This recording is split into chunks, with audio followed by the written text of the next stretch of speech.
Bismillahirrahmanirrahim. Assalamualaikum warahmatullahi wabarakatuh. Alhamdulillahi rabbil alamin. Wassalatu wassalamu ala rasulillahil karim Sayyidina Muhammadin al-amin wa ala alihi wa sahbihi ajma'in wa ba'd. Saudara-saudariku, semoga di subuh ini, khususnya dari Indonesia, waktu bagian barat, dan tentunya terhubung dari berbagai tempat yang boleh jadi terdapat perbedaan waktu saat kita terhubung saat ini, namun demikian tidak menghalangi kita untuk bersyukur pada Allah Subhanahu wa Ta'ala bahwa kita diberikan kesempatan untuk berkehidupan. Semoga kita senantiasa dibimbing, dirahmati dan dimuliakan oleh Allah Subhanahu wa Ta'ala. Selanjutnya kita pun bersolawat pada Rasulullah SAW dengan berharap dari solawat yang kita mohonkan kepada Allah terpercik kepada kita percikan-percikan keteladanan yang dituntunkan Rasulullah SAW dan berpeluang mendapatkan syafaat Rasulullah saat kita kembali pada Allah Subhanahu wa Ta'ala. Saat ini kita akan mencoba menyambungkan kembali pembelajaran kurikulum kita di MIRA, Ma'had Islam Rafi'ah Akhyar, dalam pembelajaran kurikulum online yang insya Allah seperti kami seringkali sampaikan dan tegaskan, beberapa waktu ke depan setelah ada penyesuaian di pembangunan pesantren, kita akan mulai masuk pada kurikulum pembelajaran yang tersusun sesuai dengan jurusan-jurusan yang telah dipilih. Sudah ada 5-6 spesialisasi ya, yang sebelum pandemi bahkan kita telah belajar offline. Baik teman-teman sekalian, nanti kita akan sampaikan itu semua di akhir pembahasan. Kita akan melanjutkan terlebih dahulu materi yang telah kita kurikulumkan dari pembahasan seputar akidah. Kemudian setelah itu kita masuk ke bab salat ya. Bagi yang baru bergabung, teman-teman dipersilahkan untuk merujuk kajian yang telah kita uraikan sedemikian detil insyaallah di pertemuan-pertemuan yang lampau. Khususnya kita sediakan satu kanal pembelajaran di channel YouTube MIRA Ma'had Islam Rafi'ah Akhyar. Di pertemuan yang lalu kita telah juga menyelesaikan pembahasan tentang amalan-amalan pasca salat, ke zikir dan turunan-turunannya. Sekarang kita akan membahas dari amalan turunan-turunan salat sunnah ya, amalan turunan salat sunnah. Dan di kesempatan ini kita akan memulai dengan satu salat yang mendapatkan perhatian tinggi di dalam Al-Quran, juga dalam hadis-hadis Nabi SAW dengan rincian-rincian yang sangat luar biasa, keutamaan-keutamaan yang juga ditampilkan sangat penting baik dalam Al-Quran ataupun juga hadis-hadis Nabi Muhammad SAW. Yang dimaksud adalah salat tahajud. Hari ini kita akan ambil bagian pertama karena waktu kita juga cukup singkat. Kita akan bahas tentang pengertian, keutamaan dan tentunya perbedaan antara salat tahajud dan salat lail atau qiyamul lail. Bismillahirrahmanirrahim. Di antara sekian salat sunnah atau dikenal juga dengan nafilah, kita berikan dua perbedaan ya dari istilah. Jadi kalau disebutkan nafilah, maka itu yang dimaksud perbedaan jenis sholatnya ya. Jenis sholatnya dengan sholat apa? Fardu. Jadi ada yang diwajibkan yang 5 waktu itu 17 rakaat ya. Ada yang tambahan dari yang pokok itu, tambahan dari yang wajib. Nah, tambahan dari yang pokok, dari yang wajib itu disebutnya dalam Al-Quran dengan nafilah ya, sesuatu yang diikutkan pada yang pokok, yang kalaupun tidak ada sesuatu itu, yang pokok tetap utuh ya, tapi ini akan berpengaruh pada keindahan, kebaikan, kesempurnaan. Kita ambil contoh misalnya dalam bahasa Arab, kalau teman-teman misalnya lihat kerbau, sapi dan seterusnya gitu ya, nah itu punya ekor kan ya, ada ekornya ya. Nah sapi tanpa ekor misalnya kan tetap sapi ya, kelihatan dari rupanya, depannya dan seterusnya, tapi kelihatannya ada sesuatu yang kalau ditambahkan ekor itu terlihat jadi lebih sempurna kan ya, jadi lebih bagus, lebih indah. Nah itu dalam bahasa Arab, tambahan ekor itu kalau dimasukkan itu nafilah namanya ya, nafilah. Baik, jadi sesuatu yang bertambah pada yang pokok, ditambahkan pada yang pokok, yang dengan tambahan itu menjadikan kesempurnaan itu menjadi bertambah, lebih baik, lebih bagus ya, disebut dengan apa? Nafilah. Jadi di dalam Al-Quran kita akan dapati salat yang menjadi tambahan tambahan pada yang pokok, ya. Yang pokok ini ada yang fardu atau kita kenal dengan wajib, salat wajib. Ini yang 5 waktu, 17 rakaat. Ya. Sementara yang dimaksudkan tambahan dari yang pokok, harap digarisbawahi, bukan menambah bilangan yang pokok. Ya, dari 5 jadi 6, dari 17 misalnya jadi 18 atau 20. Tidak, bukan itu yang dimaksudkan. Tambahan dari yang pokok itu disebut dengan nafilah. Ya. Ya.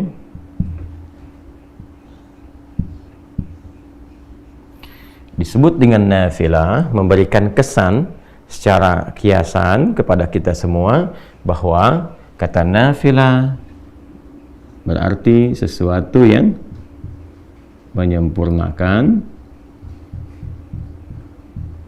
Ya, nanti kita akan bahas sesuatu yang melengkapi, sesuatu yang menambah keutamaan. Dan pelan-pelan. Nah, yang dimaksud menyempurnakan bukan berarti kalau kita sudah sholat pokok selesai semua nggak sempurna. Ya, baik. Yang dimaksud di sini teman-teman sekalian adalah satu, ya, nanti ada dari segi ketaatan. Jadi ketika seseorang menunaikan sholat nafilah di luar sholat yang pokoknya, maka seakan-akan ia menyempurnakan, menambah kesempurnaannya ya dalam hal menaati Allah Subhanahu wa taala, bertambah ketaatannya, lebih sempurna lagi, gitu kan? Maka di dalam redaksi hadis-hadis Nabi sallallahu alaihi wasallam, ya, misalnya di dalam Sahih Muslim ketika seorang Arab Badui berkonsultasi pada Rasulullah sallallahu alaihi wasallam bagaimana dia harus bersikap ketika dia telah menjadi seorang muslim. Ya, ini barangkali juga bisa dijadikan panduan sebagai fikih, ya, fikih untuk para muallaf misalnya, atau juga fikih untuk orang-orang yang berada di situasi-situasi tidak ideal, ya, untuk menunaikan amalan-amalan yang luas sifatnya. Ya, jadi Nabi SAW memberikan pesan kepada orang ini, karena orang Baduy ini ya tinggal di tempat yang tidak biasa, nggak setiap waktu bisa menemukan masjid, nggak setiap saat bisa bangun malam karena dia pindah-pindah, mungkin kena badai, mungkin dingin dan sebagainya. Jadi Nabi mengajarkan kepada orang ini ketika dia bertanya, "Ya Rasulullah, ajarkan, tunjukkan padaku amalan yang singkat, padat, tapi berpotensi memasukkan aku ke surga." Kan? Nabi SAW mengajarkan, ya, engkau tunaikan sholat yang pokok. Allah mewajibkan kepadamu 5 waktu, ya, silahkan tunaikan. Illa antatawwa, kecuali engkau ingin menambah ketaatan kepada Allah, ingin menyempurnakan ketaatanmu, tambah lagi, maka silahkan tambahkan tatawwu namanya, ya, tambahkan ketaatanmu. Illa an tatawwu, tatawwu. Nah, tatawwu ini berbentuk sifat, ya, asalnya dari kata taat, ta'atun. Tatawwa ya tatawwu tatawwuan, kata dasar akarnya adalah taat, ya. Jadi ketika seorang menambah ketaatannya kepada Allah dengan menambahkan amalan-amalan di luar yang pokok, di luar yang fardu, seperti hadis tadi ketika Nabi mengatakan kalau engkau pengen tambah ketaatan silahkan tunaikan yang sunnah-sunnah, ya. Maka dengan menambah tambahan-tambahan di luar yang pokok itu dia sedang menyempurnakan ketaatannya kepada Allah Subhanahu wa taala. Jadi salat nafilah di luar salat pokok disebut dengan nafilah karena menyempurnakan ketaatannya kepada Allah Subhanahu wa taala. Jelas sampai sini, ya? Baik, jadi telah kita temukan dalam Al-Qur'an juga dalam hadisnya. Dalam Al-Qur'an tentang nafilah kita langsung turunkan Quran di pokoknya surah ke-17 misalnya Al-Isra di ayat yang ke-79. Wa minal laili fatahajjad bihi nafilatan laka, dan di antara sebagian malam itu jika engkau ingin bangun menunaikan ibadah, menyempurnakan ibadah ketaatanmu kepada Allah di waktu malam, silahkan tunaikan tahajud, dan itu termasuk nafilah, ya kan? Ketika disebutkan nafilah, menyempurnakan amalan pokokmu. menyempurnakan ketaatan, maksudnya ya menambah ketaatan pada Allah Subhanahu wa taala. Yang kedua, melengkapi. Apa yang dimaksud dengan melengkapi di sini? Ya, yang dimaksud bukan melengkapi jumlah bilangan rakaatnya. Kan? Jadi bukan berarti oh ini ada yang kurang, tambahkan. Jadi kalau saya misalnya lupa sholat subuh, gitu kan? Tadi karena terlalu ngantuk misalnya ditunaikan 1 rakaat dan juga lupa tidak sujud sahwi dan seterusnya, gitu kan?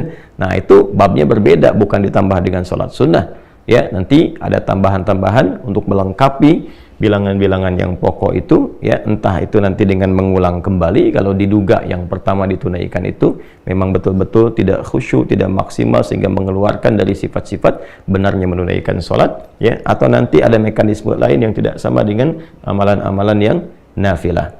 Maka yang dimaksud di sini adalah melengkapi kekurangan-kekurangan sifat, ya, yang terkait dengan satu bisa kekhusyuan, ya kan? Nah, boleh jadi ketika menunaikan sholat tadi misalnya sholat subuh waktu Indonesia bagian barat, ya kan? Ya, ada dari kita 2 rakaat itu dapat khusyuknya misalnya 1,5 rakaat. Nah, sebagiannya ada yang menerawang kemana dan sebagainya, ya kan? Ya, ada yang dapat khusyuknya misalnya 1 rakaat dan sebagainya. Nah, yang menyempurnakan, melengkapi dalam konteks ini kekhusyuan yang dimaksudkan sehingga pahala yang didapatkan ya tetap disempurnakan dengan amalan-amalan ini, kurangnya dicari dengan nafilah, kurangnya dicari dengan nafilah. Nah, inilah fungsinya disebut dengan nafilah, menyempurnakan, melengkapi ya nilai-nilai yang terdapat dalam amalan fardu yang dirasakan kurang, seperti halnya apa? Kekhusyuan, atau juga dalam konteks pahala. Ya. Ya, hadisnya sangat viral sekali. Masih ingat ya? Inna awwala ma yuhasabu bihil abdu yaumal qiyamati as-shalah. Ya, sungguh amalan pertama yang akan dihisab di hari kiamat itu, kata Nabi sallallahu alaihi wasallam, adalah salatnya. Idza salahat salaha sairu amali wa idza fasadat fasada sairu amali. Jika salatnya terindikasi baik, maka ini memberikan sinyal yang baik bagi amal-amal lainnya. Namun jika sholatnya bermasalah, maka ini memberikan kesan ada persoalan pula di amal-amal yang lainnya. Karena itu nanti kita akan temukan di bab-bab sholat itu dampaknya kepada amalan lain, bahkan kepada perilaku sangat tinggi. Ya, seperti dampak sholat terhadap iman. Itu banyak di Quran, nanti disebutkan sholat bahkan dengan diksi iman. Ya, wa ma kana Allahu liyudhi'a imanakum. Quran surah kedua Al-Baqarah ayat 143 itu kan. Dan Allah tidak akan menyia-nyiakan sholat yang kau tunaikan dengan imanmu. Dan sholat di sini sebut langsung dengan iman. Ya, kemudian juga Nabi mengatakan, ya al-farqu bainal mu'min wal kafir tarkus shalah. Kalau engkau ingin bedakan antara orang yang punya iman dengan orang yang tidak beriman, ya lihat pada perilakunya, apakah dia mengerjakan sholat atau tidak. Nah, jadi ada pengaruh sholat kepada aspek keimanan. Ya, nanti ada pengaruh sholat pada perilaku. Quran surah ke-29 ayat 45 itu ya, innas sholata tanha 'anil fahsya wal munkar. Jadi kalau seseorang itu benar menunaikan sholatnya, bagus dia, maka akan terlihat dampak perilaku pada kehidupannya. Orang sholat, lebih baik perilakunya, lebih tertata, dia beraktivitas, lebih bisa menjaga bagian tubuh dia dari ujung kepala sampai ujung kaki. Intinya dia banyak berbuat kebaikan. Sehingga dari kebaikan ini dia bisa mengatur amal-amal turunan yang lainnya. Udah pasti tuh kalau sholatnya benar, dia pasti bercita-cita pengen haji, pengen umrah, dia pasti ingin berzakat, kan? Dia pasti ingin dekat dengan Al-Quran. Jadi modal pertamanya sholat. Itulah sebabnya kenapa anak-anak di usia 7 sampai 10 tahun pendidikan dasarnya sholat. Ya, bukan manasik ya. Walaupun tidak salah anak-anak TK, SD diajarin manasik, tapi yang diperkuat sholatnya dulu, ya. Sholatnya dulu itu yang fokusnya, teman-teman sekalian. Nah, kembali ke sini, ya. Dari hadisnya nanti kalau kita akan teruskan, ketika seorang hamba terlihat bahwa dalam sholat pokok yang ia tunaikan itu ada yang kurang maksimal dari kehusyuannya, sehingga pahala yang diraih pun tidak optimal, maka Allah perintahkan kepada malaikat untuk melengkapi itu semua dengan catatan sholat-sholat nafilahnya. Ya, sholat-sholat apa? Nafilahnya. Nah, karena itulah kemudian dalam konteks ini, sholat-sholat yang nafilah, yang menyempurnakan ketaatan kepada Allah Subhanahu wa taala juga dihukumi dengan sunnah. Nah, sunnah. Jadi kalau kita ngaji ya di turunan bab fikih, khususnya dimasuk di bab usul fikih, ya jadi nanti di fikih itu produk hukumnya. bagaimana kita mengonstruksikan dalil-dalil menjadi sebuah produk hukum. Al-Quran itu kan dalil hukum, hadis dalil hukum, nanti ada ijma', ada qiyas. Ya, ketika kita mendapatkan satu persoalan, melihat sumber hukumnya. Nah, sumber hukum ini ketika kita ingin meramu ini, ya, mengkonstruksikan persoalannya sehingga mendapatkan dari sumber hukum ini isyarat hukum, maka ilmunya yang mengatur itu fikih namanya, sehingga keluarlah produk hukum. Apakah ini halal, ini haram, dan sebagainya. Tentu merumuskan ini nggak sembarangan. Ada petunjuknya, di Islam itu lengkap sekali. Jadi ada langsung petunjuknya dari Nabi Shallallahu Alaihi Wasallam. Begini cara merumuskannya, seperti ini cara menetapkannya, menentukannya, dan sebagainya. Dari mulai bagaimana Nabi memberikan penjelasan untuk memahami tafsir Al-Quran, lalu menerangkan kepada kita dan menunjukkan begini menafsirkan dan mempraktekannya lewat hadis, dan setelah itu menguji sahabat bagaimana kemampuan mengkonfigurasikan dan memitigasikan persoalan-persoalan untuk diberikan pandangan hukum. Ya, seperti kasusnya sahabat Mu'adz bin Jabal radhiyallahu taala anhu ketika beliau diutus ke Yaman oleh Nabi sallallahu alaihi wasallam untuk menyampaikan dan menebarkan risalah Islam. Maka kepada Mu'adz bin Jabal, Nabi mengetes beliau sebelum berangkat, ya, mencoba untuk mengkonfigurasikan pemahamannya benar nggak ketika berangkat ini, dites dulu. Nah, itulah tugasnya para dai sebelum berangkat tuh, lengkapi diri dengan pengetahuan, kemampuan juga untuk memahami sumber-sumber hukum Islam. Ya, sehingga Nabi memastikan kalau engkau nanti ingin memutuskan perkara, bagaimana caramu melakukannya. Maka kata Mu'adz, saya akan melandaskan semua apa yang akan saya jawab itu, pertama saya lihat sumber hukumnya dari Al-Quran. Ya, setelah itu dari mana? Ya, dari hadis.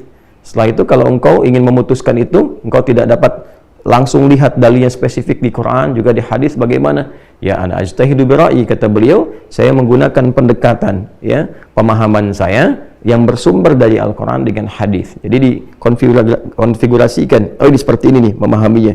Ini ada ayatnya, ini ada hadisnya, lihat isyaratnya kemana, begini hukumnya.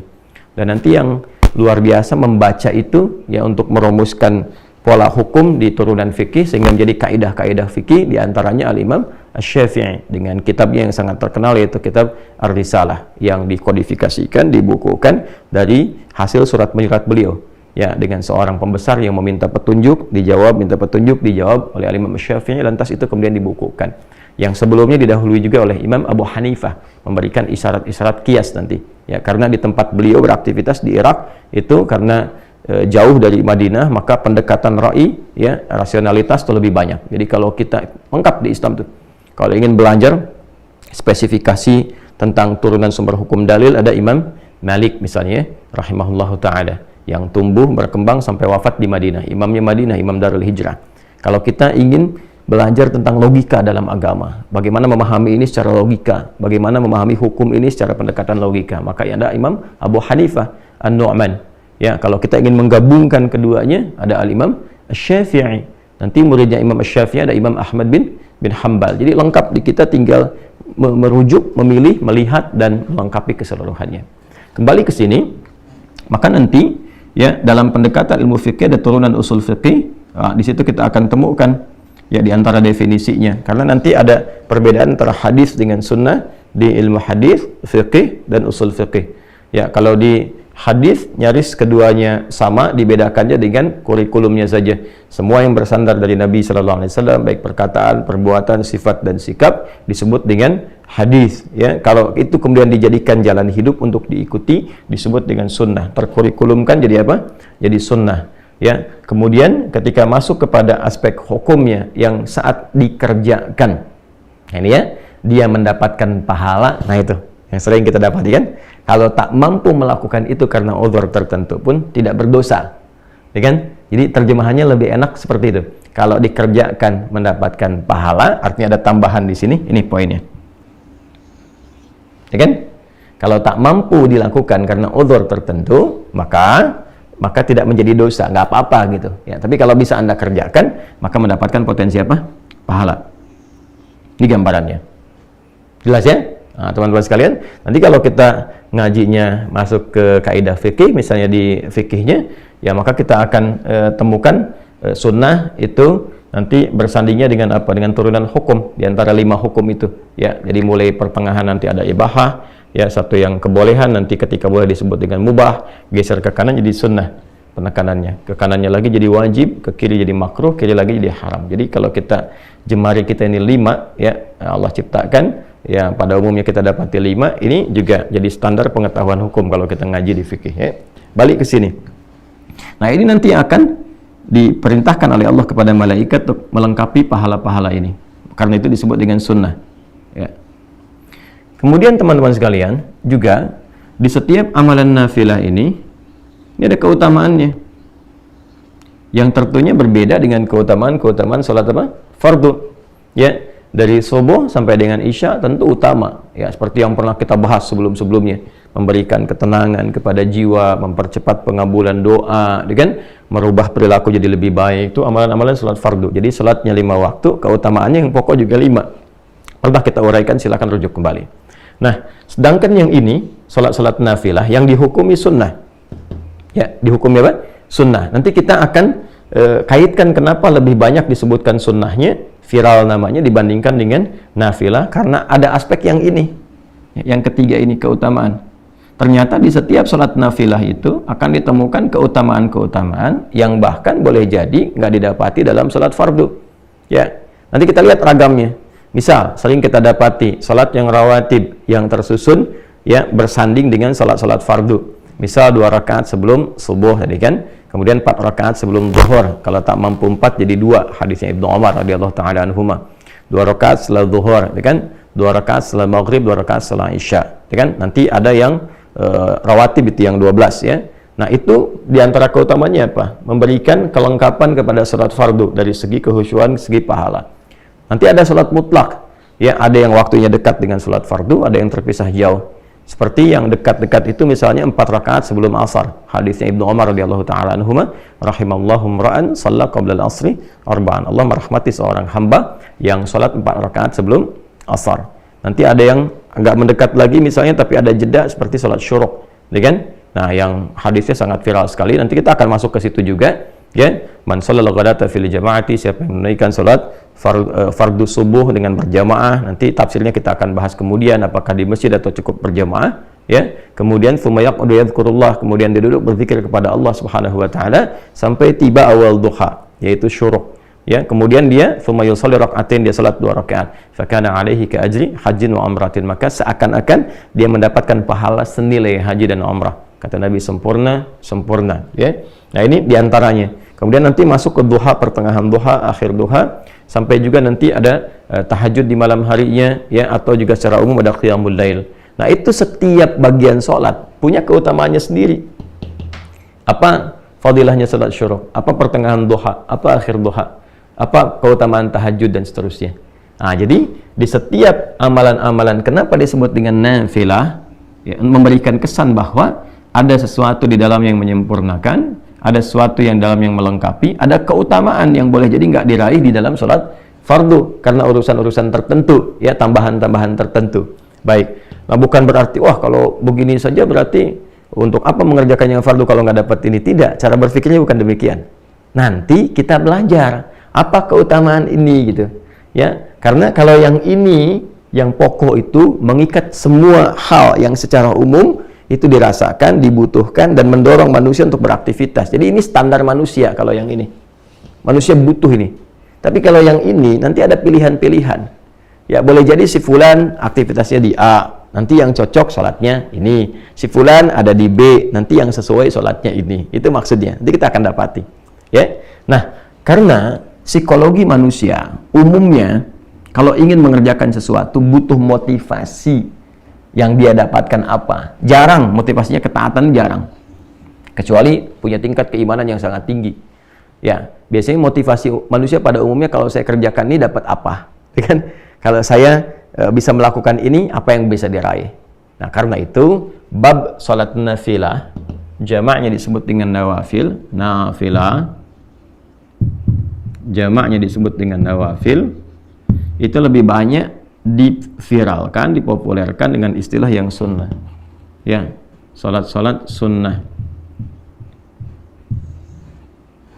Selain menunjuk kepada hukumnya, baik kan, yang tidak sama dengan fardu, juga menekankan dari sisi keutamaannya Ya, baik itu pahala, menambah kehusuan, juga keutamaan-keutamaan yang bisa didapatkan secara spesifik.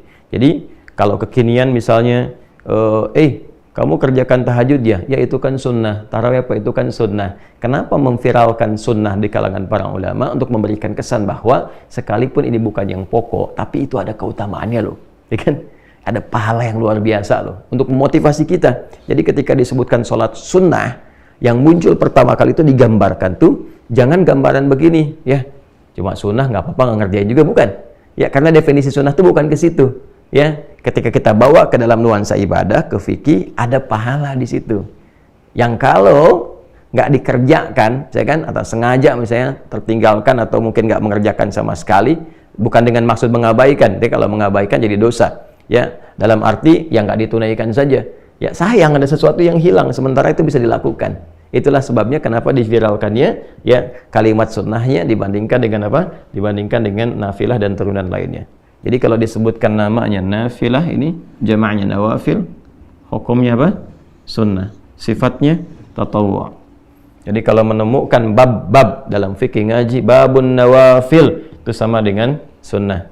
Kalau ada dalam hadis istilah tatawwu' itu sama dengan apa? Sunnah. Jelas ya?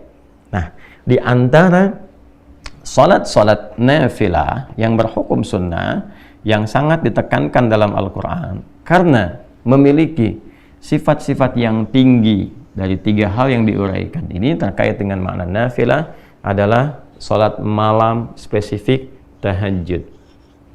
Ya. Nah, ini ya. Jadi pendekatan pembelajaran kita di Mira itu lebih menekankan pada pendekatan pemahaman. Ya, silakan kita boleh menghafal, bagus ya, menghafal itu, tapi saya menginginkan hafalan yang dipahami. Ya, bukan hafalan yang sekedar diingat ya, tapi rapuh dalam pemahaman. Makanya kita mulai dari dasar dulu sehingga kita paham ketika menunaikan tahajud itu, oh, berarti dia ada pahalanya. Oh, berarti ada kesempurnaan, sesuatu yang istimewa di dalamnya. Oh, ada sesuatu keutamaan yang nggak didapatkan dalam sholat-sholat yang lain. Baik ya? Nah, jadi di antara yang sangat ditekankan dalam Al-Quran untuk menunaikan sholat nafilah dari sekian banyak ragam sholat dan disebut dengan nafilah adalah tahajud. Baik, dalilnya Quran surah 17 ayat 79. Wa minal laili, kan? Baik, wa minal lail fatahajjad B. Nah, nafilatal lak kita temukan katanya nafilatal lak. Ya. Wa minal laili, dan dari sebagian malam ya, fatahajjad, maka bergegaslah engkau untuk bangun menunaikan tahajud. Nafilah, kita temukan kata nafilahnya. Ya. Sekalipun sholat itu bukan sholat yang pokok yang ditetapkan untukmu. Ya, itulah bagaimana Allah sangat memahami dan mendetil pada keadaan hambanya, karena memang Allah penciptanya. Ya, tidak semua hambanya memang ya memiliki motivasi yang mendorong ia untuk bisa bangun di malam hari menunaikan sholat. Karena itu Allah memberikan tugas kepada kita yang pokok itu, yang umumnya seluruh hamba itu secara general bisa melakukannya. La yukallifullahu nafsan illa wus'aha. Nah, di atas yang pokok ini kita diminta untuk menambah ketaatan. Optimalkan nih karunia yang Allah berikan. Di waktu malam itu juga ada keutamaan-keutamaan buruk, ya kan? Tingkatkan ketaatan dirimu, tingkatkan kemampuanmu, maka ditempatkan hukumnya sunnah, ya, amalannya nafilah, supaya juga tidak terlampau memberatkan kepada hambanya, tapi memotivasi untuk mengajar bagi siapa yang ingin mencapai keunggulan. Okay? Nafilatul lak, sekalipun itu hanya nafilah ya untukmu, laka ya untuk kita hamba-hamba Allah pada umumnya. Kalau ke Nabi itu berbeda pendekatannya. Jadi ini yang di luar Nabi, kepada kita pada umumnya. Tapi nanti ada keutamaan-keutamaan di dalamnya, kata Allah. Ya, yang akan diterangkan setelahnya. Jadi yang pertama, kita jelaskan dulu status tahajud itu, teman-teman sekalian. Statusnya masuk dalam kategori nafilah. Hukumnya apa? Sunnah. Dan memberikan isyarat pada tambahan tatawwu', tambahan sifat taat di hadapan Allah Subhanahu wa taala. Artinya, berbahagialah Ketika Anda mampu bangun di malam hari untuk menunaikan tahajud, berarti Anda dinilai oleh Allah, digolongkan, dimasukkan ke dalam golongan hamba-hamba yang mampu menambah ketaatan. Pertahankan. Jadi berbahagialah ketika bisa bangun malam, artinya Allah sedang memuliakan kita dengan menambah sifat taat pada diri kita. Nah, ini pemahaman seperti ini kalau kita mengkajinya dengan dasar-dasar demikian, itu menambah motivasi. Ya. Namun sebaliknya, ketika pemahamannya kita tidak dapatkan, ya boleh jadi mungkin bisa memilih yang lain. Ada orang yang begadang hanya untuk nonton bola misalnya, ya walaupun secara duniawi tidak salah. Tapi kalau di-compare dengan ini kan ada kehilangan sesuatu, sayang, ya kan? Atau mengerjakan aktivitas lainnya. Tapi kalau kita bisa mendapatkan bab ini dengan baik, wah, dapat kesempatan ini. Tiba-tiba ada dorongan untuk menunaikan itu semua, maka berbahagialah, status kita sedang dinaikkan oleh Allah sebagai hamba yang dinilai bertambah ketaatannya, ya kan? Nah, saat yang bersamaan juga kita punya motivasi ketika bangun di malam hari, kita terdorong menunaikan itu. Kenapa? Karena nanti kita kejar, oh ada tambahan pahala nih. Lalu kita lihat ke belakang, apakah sudah merasa sholatnya benar? Ya, dari subuh sampai dengan ke isya, apakah sholatnya sudah merasa khusyuk? Ketika kita merasakan boleh jadi ada yang kurang sempurna, kita bangun tunaikan. Ya. Dan yang lebih dahsyat, ada keutamaan di dalamnya. Ya, ada keutamaan. Apa di antara keutamaan-keutamaannya? Nanti kita turunkan ya setelah kita mengulas dulu bagian ayatnya dari awalnya. Ya. Al-Quran, teman-teman sekalian,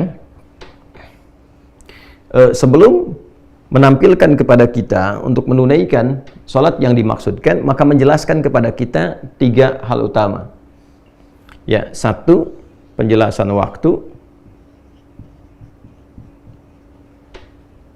Kedua, aktivitas atau nama amal yang akan dilakukan. Yang ketiga, menunjukkan keutamaan dan status hukum. Ya. Waktu, amal, keutamaan, dan status hukum. Nah, yang menarik teman-teman sekalian, ini cara kita mengkaji, boleh kita mengkaji dengan pendekatan-pendekatan, misalnya mengawalkan, bisa membahas waktunya dulu, atau kita juga bisa membahas keutamaannya dulu untuk menghadirkan motivasi, lalu setelah itu baru mulai ke teknis dengan menentukan waktu. Bisa jadi demikian. Nah, kita terangkan tadi, selesaikan di pertengahan dulu, ya, khairul umuri awsatuha, hal yang terbaik menerangkan yang tengah-tengahnya dulu, ya. Baru setelah itu kemudian kita masuk kepada 2 pilihan bagian, baik waktu ataupun keutamaannya. Nah, tahajud. Kita masuk ke sini dulu. Apa itu tahajud? Yang terkait dengan waktu seperti tadi yang saya sampaikan. Teman-teman sekalian, tahajud itu asalnya dari kata tahajjada, ya tahajjadu, tahajjudan. Kita uraikan ke sini. Ya, saya mesti menguraikan dari turunan yang lebih detail karena kalau saya langsung ke pokok katanya, boleh jadi ada sebagian teman-teman yang mungkin mengawali pembelajaran di ilmu shorof, di tasrif, gitu kan? Tidak ke ilmu lughah, ke atasnya belum sampai, ya tidak ke pokok, sehingga terjadi di situ lompatan-lompatan yang kadang-kadang mungkin dari sebagian teman-teman tidak sampai ke sana, ya, karena alhamdulillah kita kan memulai juga dengan spesialisasi bahasa Arab gitu ya. Kayak kalau saya bilang nanti langsung dari hajada, boleh jadi yang belajar tasrifnya dari shorof belum ke lughah yang agak ke atas sedikit, menyimpulkan salah misalnya, ya, maka kita urutkan secara agak lebih mendetil. Dari kata tahajjada, ini tahajud. Dari kata tahajjada, tahajjada, ya tahajjadu, tahajjudan. Tahajjad itu pokoknya dari kata hajada. Ini akar katanya. Hajada. Singkatnya ditambahkan tak di depannya, kemudian tasydid sebelum akhirnya, ya. Nah, agak cepat. Hajada ini akar kata awalnya, akarnya ini bermakna satu aktivitas, ini amal perbuatan, satu aktivitas yang dikerjakan di malam hari setelah diawali dengan tidur terlebih dahulu. Ya? Jadi awali dengan tidur, bangun, beraktivitas. Itu hajada pokoknya. Baik ya? Nah, kalau kita ingin tambahkan ini dalam bentuk kesungguhan, serius pengen bangun nih di malam hari untuk beraktivitas, kan? Maka tambahkan tak di depannya. Ini fungsinya nih, ya, secara bahasa. Lalu kalau ingin mengisyaratkan bahwa aktivitas itu nggak mudah dilakukan, nggak semua orang bahkan yang ketika bangun langsung bisa mengerjakan aktivitas itu, ya kan? Ya, pengen ngerjainnya jam 3:30, bangunnya 2:30, berusaha udah bisa bangun tuh, ya kan? Tapi tiba-tiba kemudian dia duduk dulu, tahan ngantuk, begitu sadar jam 5, ya kan? Bisa terjadi demikian ya. Nah, maka untuk memberikan kesan kesungguhan, dan itu tidak mudah, butuh motivasi 2 kali lipat, double. Sesuatu yang double itu yang menunjukkan kesan mesti tambah, ya, untuk berlipat, itu tasydid disebutin dalam bahasa Arab. Jadi asalnya menyatukan 2 harakat, yang satunya itu mati, yang satu hidup, ya. Misalnya ini ada hamzah a, ini waw pertama mati, kedua hidup, awal. Maka untuk bisa mempersingkat ini dijadikan satu huruf, tambahkan tasydid, maka double, menyatukan 2 menjadi 1. Yang satu sukun, yang kedua apa? Berharakat. Jelas ya? Ini dari kajian dasarnya. Tapi tasydid juga seakar dengan syiddah, sesuatu yang nggak mudah. Jadi kalau kita ngaji fikih bahasa, kita akan dapatkan biasanya pekerjaan-pekerjaan yang tidak mudah dikerjakan, sehingga butuh motivasi double, 2 kali lipat. Ya, itu secara psikologisnya dia ditambahkan tasydid sebelum akhirnya. Maka berubahlah dari kata hajada menjadi tahajjada, memberikan kesan bahwa kesungguhan, keseriusan untuk mengerjakan aktivitas di malam hari setelah tidur terlebih dahulu, walaupun itu tidak mudah dilakukan, tapi dia menumbuhkan motivasi berkali lipat untuk mewujudkan itu. Nah, sifatnya, karakternya disebut dengan tahajud namanya, ya. Tahajud nih. Ini di Quran kembalinya ke sini, ke kata kerjanya untuk menunjukkan pekerjaannya. Ya, wa minal laili, dan dari sebagian malam. Minnya sebagian, menunjukkan 2 kesan. Ya. Kesan pertama, nggak harus semalam suntuk penuh untuk menunaikan ibadah ini. Ya, cukup sebagiannya lah yang Anda pandang Anda bisa mengerjakan itu secara ideal, sesuai dengan kelapangan Anda. Ya, misalnya kalau Bang ada Isya istirahat, sekarang jam 8, misalnya istirahat jam 9, ya, bangun di pertengahan malamnya, dengan memberikan kesan bahwa ya saya bisa bangun jam 1 misalnya, silahkan kerjakan. Jam 2 misalnya, silahkan. Ya, atau awal-awal dekatkan ke subuh misalnya. Kalau subuhnya 4:35 misalnya, ya Anda bisa tunaikan jam 4 misalnya, atau 4:15, sehingga ketika selesai dekat ke subuh dan tidak terlampau ngantuk untuk mengerjakan sholat subuh, karena di awal-awal. Ya, ini kesan min yang didapatkan, teman-teman sekalian. Ya, wa minal laili, dan dari sebagian malam, gak harus semua di waktu malam kemudian Anda gunakan untuk mengerjakan itu. Ya, jadi ini kesannya. Nah, yang paling menarik adalah supaya kita nggak terlampau lompat, kembali ke sini. Fa. Jadi kalau ada fa itu memberikan kesan bahwa ini sesuatu yang penting, sehingga cepat dieksekusi, tidak ditunggu-tunggu, tidak dilama-lama. Ya, jadi kalau sudah bangun, teman-teman sekalian, di malam hari itu siapkan diri dengan baik. Misalnya pengen bangun jam 3:30, pasang alarm dulu kan, 3 kali ya seperti biasa, 2:30, jam 3, jam 3:04. Alarm pertama matikan, alarm kedua siap-siap, yang ketiga sudah ya ready lah ya untuk persiapan itu. Maka kalau sudah siap itu pakai fa, cepat segera tunaikan, jangan pakai jeda gitu, langsung eksekusi. Kemudian tak, ya serius dah, maka cepatlah bersungguh-sungguh kan untuk menunaikan sholat, ya kan, bangun tunaikan sholat, sekalipun tidak mudah kerjakan, tumbuhkan motivasimu 2 kali lipat lebih dari yang biasanya untuk mengerjakan itu. Itu cara memahaminya. Ya, dan dari sebagian malam, gak harus sepenuh malam kau kerjakan itu. Ya kan? Silahkan, cepatlah engkau bisa bangun, walaupun itu tak mudah untuk kau kerjakan. Cepat kejar dengan serius, ya kan? Tambahkan motivasimu 2 kali lipat dari sebelumnya, tunaikan sholat, ya, yang didahului dengan tidur terlebih dahulu. Ya, jadi ini isyarat kedua dari min ini, ya, dari min ini gunakan waktunya untuk istirahat dulu. Ya, jadi bukan begadang malamnya tunaikan, tidak. Nanti itu perbedaannya dengan qiyamul lail. Kalau qiyamul lail nanti itu lebih umum sifatnya, termasuk di dalamnya nanti sholat-sholat yang sifatnya bisa ditunaikan sebelum tidur, ya misalnya Anda mau kerjakan 4 rakaat sebelum tidur karena diduga malamnya nggak bisa bangun misalnya kan, maka setelah sholat isya, sholat sunnah 2 rakaat rawatibnya, ya Anda misalnya sholat 2 rakaat atau 4 rakaat tutup dengan witir sebelum tidur. Nah, itu masuknya kategorinya qiyamul lail bukan tahajud.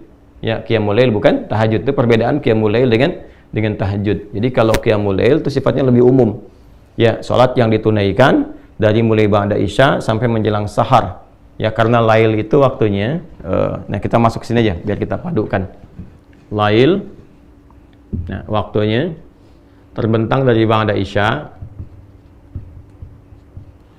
sampai menjelang sahar. Sahar itu waktu singkat ya sebelum fajar tiba. Amalan di waktu sahar disebut dengan sahur namanya. Ya, jadi kalau spesifiknya kalau ini ba'da isya misalnya 19.45 misal. Kalau ini subuhnya misalnya 4.35, taruhlah 15-20 menit sebelum subuh 4.15 misalnya. Kan? Nah, ini masih masuk kategori lail, kan? Nanti di sahar pun masih boleh ditunaikan sholat sampai menjelang adzan, karena Nabi pun dalam satu riwayat pernah kemudian berhenti di waktu sahar ini, ya kemudian beliau beristighfar jenak sambil miring ke kanan itu kan, sambil rebahan itu. Ya, tapi dalam satu riwayat ditemukan termasuk dari riwayat Imam Ahmad ya rahimahullah taala bahwa Nabi menduga sudah masuk waktunya fajar. Kan maka beliau akan rebahan fajar, ternyata masih jauh. Ya, belum masuk waktu fajarnya, maka beliau teruskan dulu salatnya 2 rakaat lagi, ya. Ya, ini ada kebolehan. Nanti ada amalan utamanya. Amalan utama di waktu sahar nanti kita bahas supaya tidak terlampau lompat. Dan dari ba'da isya sampai ke sini lail namanya. Ya, lail, al-lail. Jadi nanti ada pembuka malam, pembukanya muqaddimatul lail itu disebut dengan maghrib. Masuk lailnya itu isya, ya. Isya nih. Jadi ini dari mulai awal-awal sampai ke pertengahan, tengah malam, ya, sampai nanti ke penghujungnya sampai 1/3 malam, sampai masuk ke sahar. Ya. Jadi kalau kita mau petakan tinggal dibagi saja. Misalnya di sini dari mulai 1/3 akhir sampai ke ujungnya misalnya dari jam 1.30 misalnya, terus sampai dengan jam ke-4.15. Ya. Nanti kalau sudah masuk ke teknis kita bisa bahas bagaimana teknisnya kalau dikonversi ke waktu, kira-kira kebiasaan Nabi bangun jam berapa, selesai jam berapa, itu kita bisa turunkan. Ya. Baiklah teman-teman sekalian. Nah, ini dari waktunya ini kalau ada orang misalnya dia menduga karena lelahnya luar biasa aktivitas, dia duga nggak akan bisa bangun nih jam segini nih. Maka dia memilih sholat ba'da isya, sholat sunnah 2 rakaat untuk rawatibnya, lalu dia sholat sebelum tidur nih. Ya. Apakah dia witir misalnya, ya, yang dia tunaikan langsung 3 rakaat misalnya, 1 atau 3, atau dia sholat pendahuluan dulu 2 rakaat, ya, atau 4 rakaat, lalu dia witir misalnya 1 rakaat, ya, maka itu masuknya kategorinya sholat yang disebut dengan qiyam.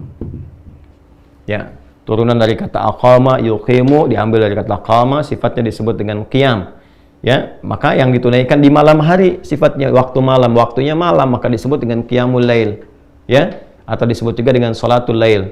Nah, biasanya kalau sudah sholatul lail spesifik nanti nama lain dari tahajud, tapi kalau qiyamul lail masih umum. Jelas ya, teman-teman sekalian ya? Jelas ya? Nah, jadi kalau kita kembali ke sini, teman-teman sekalian, kalau ada istilah qiyamul lail, qiyam itu masih umum sifatnya. Ya, boleh dilakukannya sebelum tidur atau bahkan setelah tidur. Nanti nama dari qiyamul lail spesifik. Kalau ditunaikan ba'da tidur, ya, bilangannya genap, nah itu disebut dengan tahajud. Yang ganjilnya disebut dengan apa? Witir. Nah, spesifik nanti ada nama lain untuk menunjukkan sifat tahajud itu. Kayak untuk menunjuk nama sholatnya. Jadi kalau tahajudnya nanti, tahajud kan aktivitas yang dilakukan malam hari. Ya, yang didahului dengan tidur. Aktivitasnya apa nih spesifik? Jadi kalau orang cuma bangun, ya harus dia kerjakan apa saja kan secara bahasa tahajud aja. Maka nanti oleh Nabi disebut dengan sholat, ya namanya, bukan sekedar aktivitas, tapi yang ditafsirkan di sini sholat. Ya, dari mana taunya? Ada kaitan dengan ayat sebelumnya, ayat 78, aqimis sholata, ya, liduluki syamsi ila ghasaqil laili wa qur'anal fajr, inna qur'anal fajri kana mashhuda. Nyambung langsung ke ayat 79, wa minal laili, ya. Tunaikan sholat yang pokok nih, waktunya diatur kata Nabi. Allah sudah tetapkan waktunya. Dari mulai tergelincir matahari, terus diurut sampai ketemu waktu isya. Nanti begitu isya ada malam nih, menjelang sahar. Nah, di antara malam itu tunaikan tahajud. Maka yang dimaksud di sini sholat. Ya, dari mana tafsiran itu tahu sholat selain petunjuk ayat? Nanti hadis Nabi. Misalnya kita temukan dalam Sahih Muslim. Sahih Muslim, nomor hadis 749. Temukan juga di Al-Bukhari. Nomor hadis 990. termasuk di Al-Muwatta, nomor hadis 310, Muwatta Imam Malik tuh, ya. Rawinya siapa? Kalau misalnya nanti ada beda cetakan, beda nomor, temukan rawinya nanti dari Ibnu Umar radhiyallahu taala anhuma. Apa bunyi hadisnya? Ya, hadatsana qala Rasulullah sallallahu alaihi wasallam, salatul laili mathna mathna, fa idza khasya ahadukum al-fajr falyutir rak'atan wahidah. Salatul laili, kalau engkau bangun salat malam, ini nih yang dimaksud tahajud.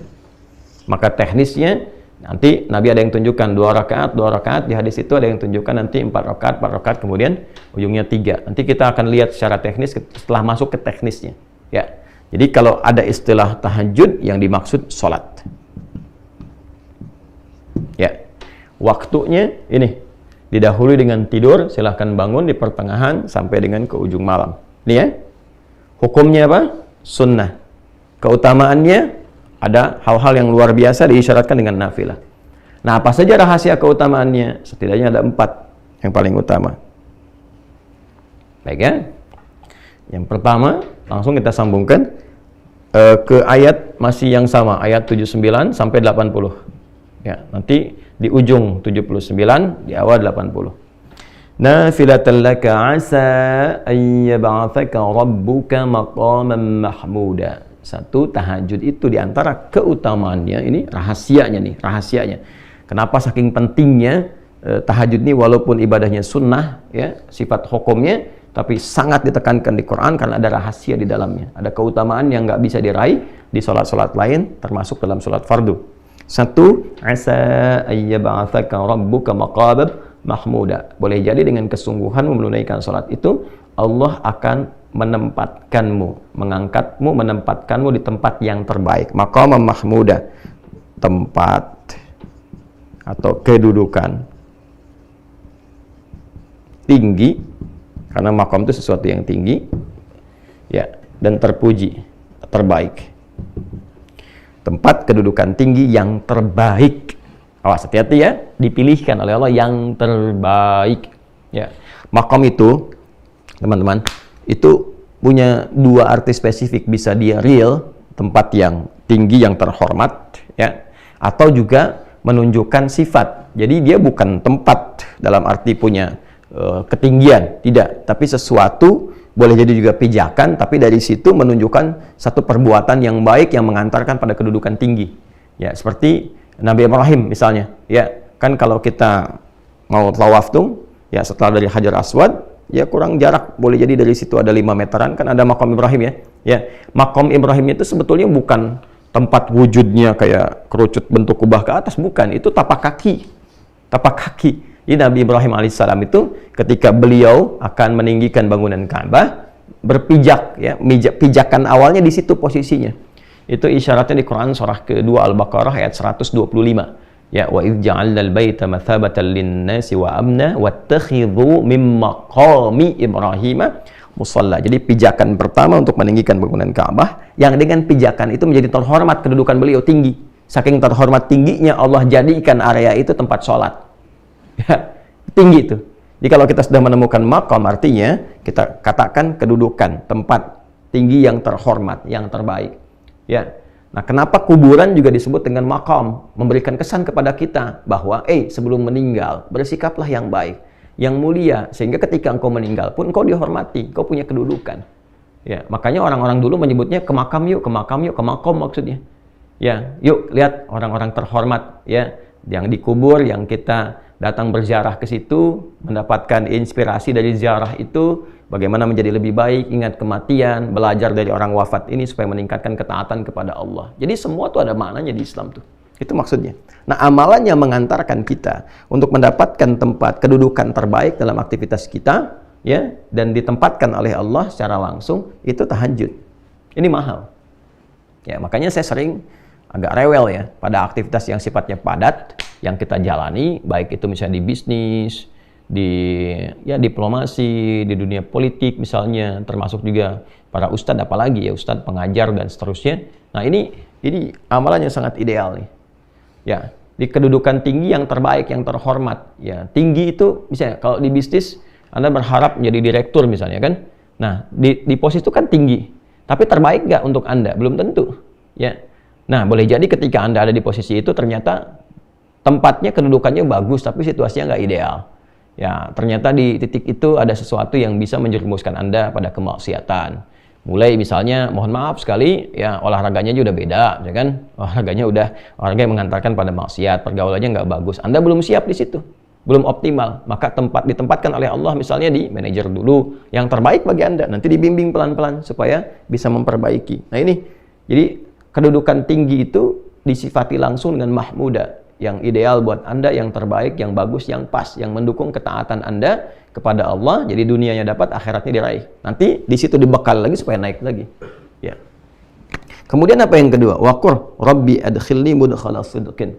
Ya, dan untuk meraih ini dibimbing oleh Allah cara memulainya. Ya. Maka dibimbing pintu pembukanya. Jadi mengawalinya pun dengan terhormat.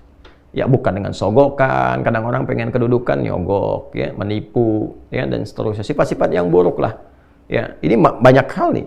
Ya, sekarang ya kita mencoba menjadi muslim yang baik lah ya. Sekarang mau masuk dunia pendidikan, masuk sekolah kok nyogok. Gimana bisa mendapatkan sesuatu yang terhormat? Anda itu mau dididik di sekolah untuk jadi pribadi yang baik, tapi mengawali dengan cara yang salah. Ya, masuk kampus nyogok. Sekarang bisa ditemukan berita masuk SD aja nyogok gitu kan. Bahkan ada yang masuk TK pun mau nyogok gitu. Itu sesuatu yang nggak bagus. Ya, bagaimana mengajarkan sesuatu yang salah dari sejak kecil? Ya, sementara tujuan pendidikan itu meningkatkan iman dan takwa pada awalnya, bukan ilmu dulu. Ya, indahnya di Indonesia itu yaitu senapas dengan nilai-nilai spiritual, nggak bertentangan tuh. Ya, spiritnya itu spirit beragama. Ya kan, saya sering katakan di Undang-Undang Sisdiknas itu di pembukaannya teman-teman. Ya, di pembukaan pasal menimbang tuh, pasal yang B-nya yang kedua itu, dari beberapa yang ada di situ poinnya, kan ditegaskan Undang-Undang Dasar 1945 ya mengamanatkan kepada pemerintah untuk mengusahakan satu sistem pendidikan yang meningkatkan keimanan dan ketakwaan kepada Tuhan Yang Maha Esa. Ini iman takwa itu yang paling pembuka, paling utama. Adab itu pembuka utama. Ya, jadi bagaimana Anda mendekatkan seseorang, anak didik ya kepada Tuhan Yang Maha Esa, meningkatkan iman dan takwa dengan cara yang bertentangan yang maksiat. Maka nanti orang yang rajin tahajud itu dibimbing oleh Allah. Kamu naik jabatan tuh nggak harus nyogok, ya kan? Promosi jabatan tuh nggak harus usaha yang aneh-aneh gitu. Ya, dan Allah menggerakkan hati-hati orang-orang itu untuk melihat ini memang orang yang paling ideal, orang yang paling tepat, orang paling lurus, paling bagus, langsung naik dibimbing oleh Allah. Jadikan hati-hati orang yang walaupun dia kelihatan misalnya ya perilakunya nggak ideal, ya tapi Allah lembutkan hati untuk memilih dia nanti tuh. Ya, dibimbing. Dan kalaupun ada kesulitan yang ketiga, dalam menjalani itu ada tantangan. Kadang kan di posisi tinggi itu, apalagi makom, posisi tinggi, pasti persaingannya lebih ketat. Ya, jadi kalau ya seringkali kan diilustrasikan dalam kehidupan itu kalau jabatan paling tinggi seperti pohon kan, semakin naik, semakin tinggi anginnya makin kencang kan, persaingannya ketat dan sebagainya. Jadi kadang-kadang memerlukan jalan keluar, solusi. Wa akhrijni mukhrajas sidqin, maka Allah pun memberikan solusi. Pembukanya sudah baik, kalaupun ada persoalan, ya jalan keluarnya, solusinya pun solusi terbaik, dibimbing oleh Allah. Ya, apalagi situasi saat ini misalnya, ya yang orang di dunia sampaikan ada peluang resesi dari segi ekonomi, dinamika politik yang kuat secara global begini berpengaruh. Orang-orang yang dekat dengan Allah karena dia punya Allah. Anda punya harta, Anda bisa berperilaku dengan harta, punya kedudukan, membuat banyak hal ya dengan kebijakan-kebijakan. Tapi kan terbatas, harta bisa habis, kalau nggak Anda yang meninggal, harta yang hilang. Kedudukan selesai, pasti berganti, nggak ada yang abadi. Kalaupun Anda pertahankan dan meninggal juga. Tapi kalau kita katakan, saya punya Allah, yang nggak ada batas gitu. Nah ini nih, kalimat ini nih teman-teman, saya punya Allah. Nah itu harus melekat pada orang Islam. Punya Allah, itu. Dan itu, Allahu Akbar, itu sebetulnya identitas yang harus melekat pada jiwa itu. Setiap muslim itu kalau sudah punya itu, udah nggak ada batas tuh. Karena dia yakin punya Allah. Bilal itu kan dalam tanda petik ya, disiksa gitu. Ya, saya katakan dalam tanda petik karena saya itu agak sulit menemukan kata-kata yang menggambarkan bagaimana hebat dan dahsyatnya perjuangan Sayyidina Bilal bin Rabah radhiyallahu taala anhu, dan tidak layak untuk mendapatkan kalimat itu sebetulnya. Tapi sejarah kan menunjukkan bagaimana beliau diikat, ya kan, di atas batu yang sudah dipanaskan, di lapang yang panas, lalu dicambukkan. Tapi karena beliau itu sudah mendapatkan nikmatnya iman, ada Allah, ya, ada Allah, tuh, saya punya Allah gitu. Maka dikatakan irtad murtad kamu, kata beliau ahad itu apa? Ya sifat Allah yang utama kan. Qul huwallahu Ahad, saya punya Allah kok. Jadi dicambuk pun biasa aja, Ahad. Disiksa juga, saya punya Allah kok. Dan ketika itulah yang terjadi apa? Masya Allah, ketika seseorang mengatakan saya punya Allah, maka Allah langsung bertindak kan, karena kekuatan imannya itu. Maka datang Abu Bakar, dijalankan oleh Allah, dilembutkan, datang ke situ, dibebaskan dari status hamba budak menjadi orang terhormat. Ya, dibeli, dibebaskan. Ya, sangat terhormat. Nah ini, kalau kita punya prinsip seperti itu, maka insya Allah perbuatan-perbuatan buruk itu akan menepi dengan sendirinya. Tidak ada hal-hal yang buruk yang akan menyertai sesuatu yang didekatkan kepada Allah. Dengan sifat apapun, Anda pejabat, kalau Anda mengatakan saya punya Allah, Anda nggak akan korupsi. Anda menempuh jalan yang benar. Ya, Anda diplomat, birokrat, pebisnis dan sebagainya, pengajar, juga kalau benar-benar ustadz, kiai, habaib dan sebagainya, ya, melatih diri saya punya Allah dan melekatkan keimanan pada dirinya dan konfirmasi dengan kalimat Allah itu, ya idza dzukirallahu wajilat qulubuhum, disebutkan nama Allah. Kalau orang mengatakan saya punya Allah, disebutkan nama Allah, ada getaran pada jiwanya. Ya, makin tinggi makin bisa menggetarkan nanti. Maka sumpahnya nggak main-main ketika demi Allah atau kalimat Allah saja sudah bisa menjatuhkan senjata, pedang dan sebagainya. Ya, kita berjuang dulu pakai kalimat takbir kan, Allahu Akbar, gentar musuh. Ya, Nabi mengatakan Allah, maka jatuh pedang yang sedang mengancam Nabi itu. Ya, itu nggak main-main kalimat itu. Ya. Dan yang terakhir, ya, waj'alni min ladunka sultanan nasira, mendapatkan langsung pertolongan dari Allah. Nah, ini maksudnya tambahan dari yang ketiga. Dia dapat solusi, tapi kadang-kadang di posisi tinggi ini goncangannya nggak mudah. Magnitudenya juga kencang. Kadang-kadang ada yang ingin menyingkirkan, menyungkurkan, mencelakakan dan sebagainya.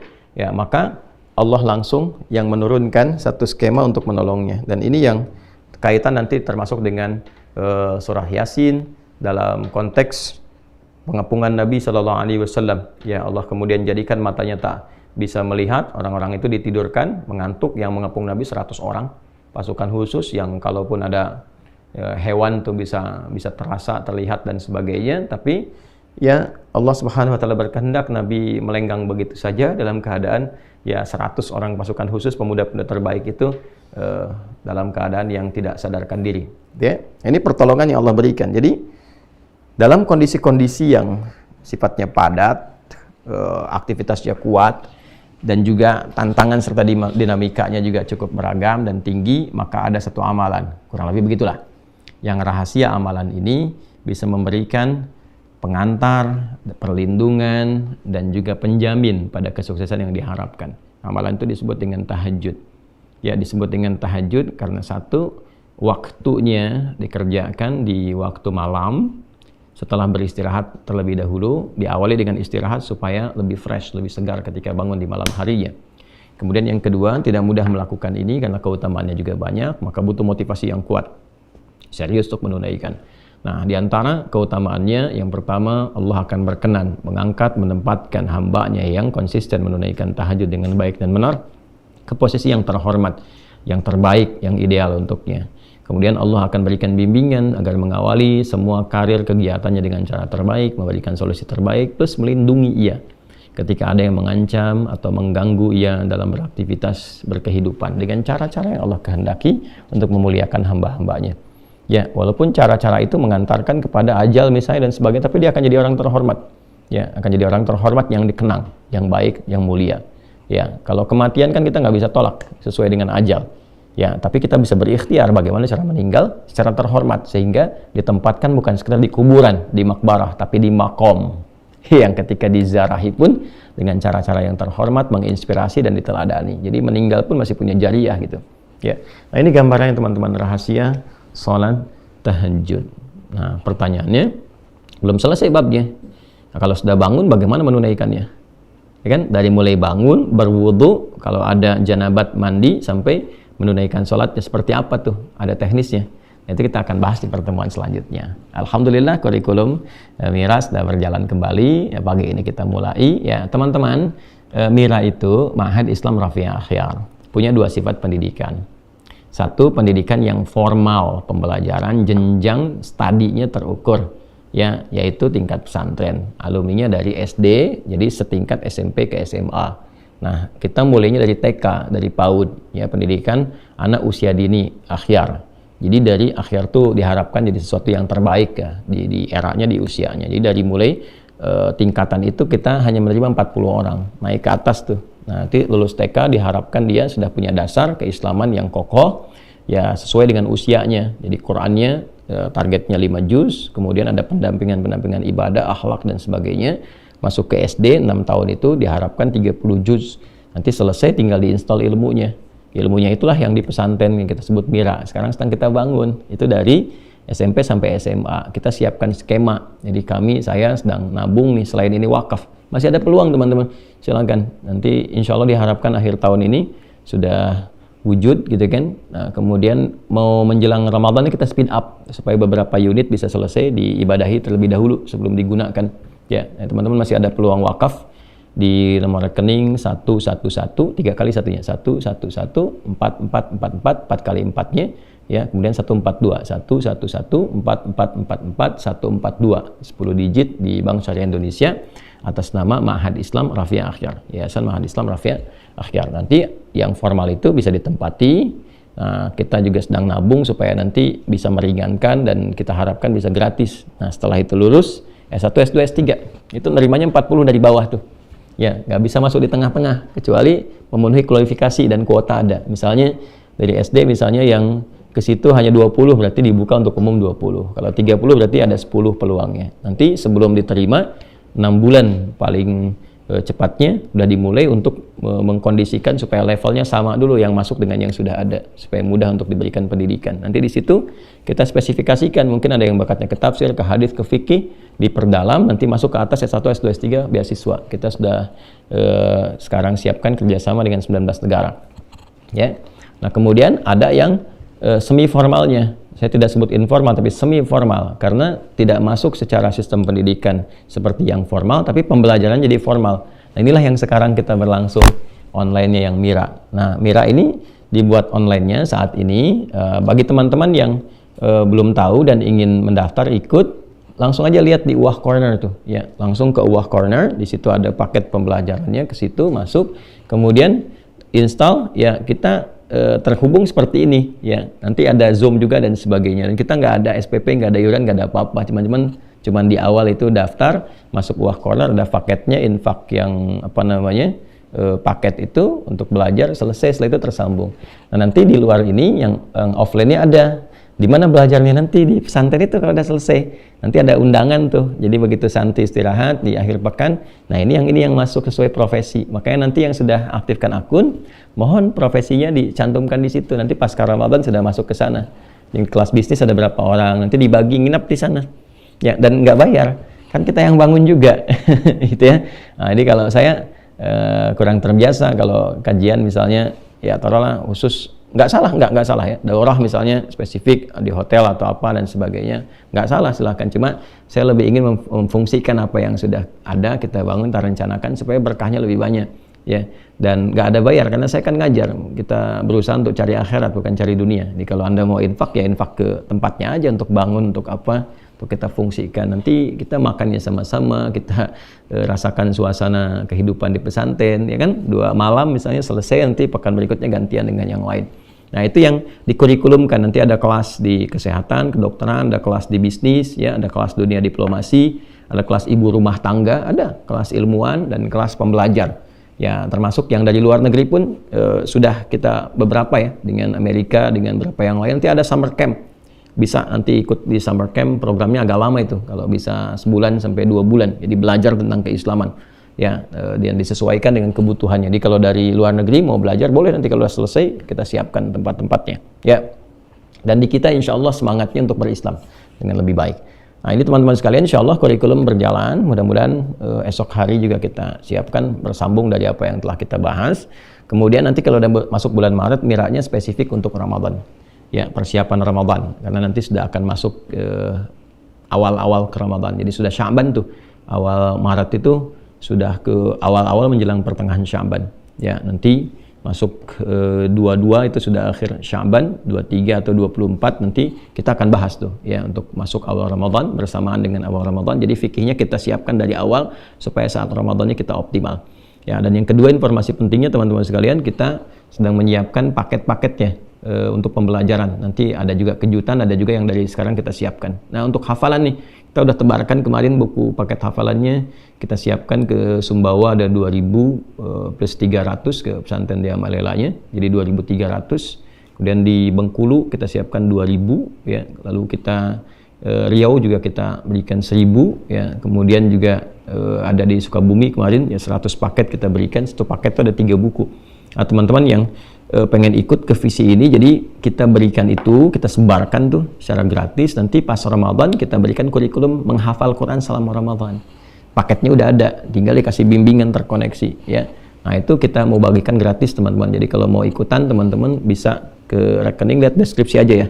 Di BSI juga tuh yang atas nama Tahajat itu ada di situ. Ya, tinggal dicek paketnya kemana, itu nanti difungsikan untuk bisa mendapatkan paket-paket yang akan kita sebarkan. Insya Allah optimalisasinya ada di Ramadan. Saya kira itu yang bisa kita terangkan dulu di subuh kali ini.